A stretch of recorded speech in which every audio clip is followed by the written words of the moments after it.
નમસ્કાર, star India TV ન્યૂઝમાં આપનું હાર્દિક સ્વાગત છે. હું છું હેમલતા ત્રિવેદી. આપ જોઈ રહ્યા છો સ્ટાર ઇન્ડિયા ટીવી ન્યૂઝ. સત્યની વાતે સત્યની સાથે. ગૌ માતાને રાષ્ટ્રમાતા જાહેર કરવા ભિલોડામાં સનાતન હિન્દુ સમાજની ગર્જના. મામલતદારને આવેદન પત્ર અપાયો. ભારત દેશમાં ગોવંશના સંરક્ષણ માટે ચાલી રહેલા ગૌ સન્માન આહવાન અભિયાનના પડદા ગુજરાત રાજ્યભરમાં જોરશોરથી પડી રહ્યા છે, જેના ભાગરૂપે ભિલોડામાં નીરસાગર પ્લાઝાથી મામલતદાર કચેરી સુધી રેલી યોજાઈ હતી. સનાતન હિન્દુ સમાજ અને વિવિધ હિન્દુ સંગઠનો દ્વારા મોટી સંખ્યામાં એકત્રિત થઈને ગૌ માતાને રાષ્ટ્રમાતા જાહેર કરવાની બુલંદ બળવત્તર માંગ સાથે ભિલોડા મામલતદાર કચેરીમાં મામલતદારને આવેદન પત્ર પાઠવવામાં આવ્યું હતું. ભિલોડામાં મોટી સંખ્યામાં એકત્રિત થયેલા અગ્રણીઓ અને કાર્યકર્તાઓ ગૌ માતાના સન્માનમાં ગગનભેદી સૂત્રોચ્ચાર કર્યા હતા. આવેદન પત્રમાં મુખ્યત્વે મહત્વપૂર્ણ માંગણીઓ રજૂ કરવામાં આવી છે.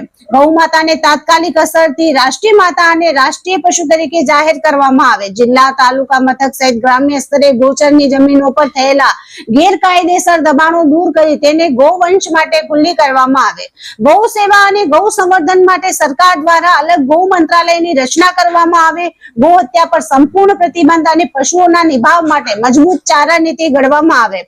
3 મહિનાનું અલ્ટિમેટમ અપાયું છે. જલદ અભિયાન અંતર્ગત ગુજરાત રાજ્યના 268 તાલુકાઓમાં આવેદન પત્ર આપવામાં આવ્યા છે. સામાજિક આગેવાનોએ સ્પષ્ટ ચીમકી ઉચ્ચારી છે કે જો આગામી 3 મહિનામાં સરકાર આ અંગે કોઈ નક્કર નિર્ણય નહીં લે તો રાજ્યપાલ અને મુખ્યમંત્રી સુધી રજૂઆત કરવા માટે સૈન્ય અભિયાન અને વધુ જલદ કાર્યક્રમો યોજવામાં આવશે, તેમ આયોજકોએ જણાવ્યું હતું.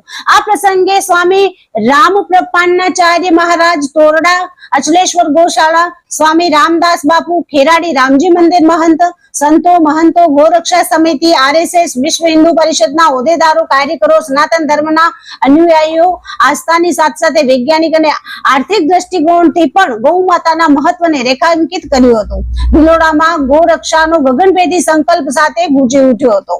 Star India TV news reporter જીત ત્રિવેદી, ભિલોડા, અરવલ્લી.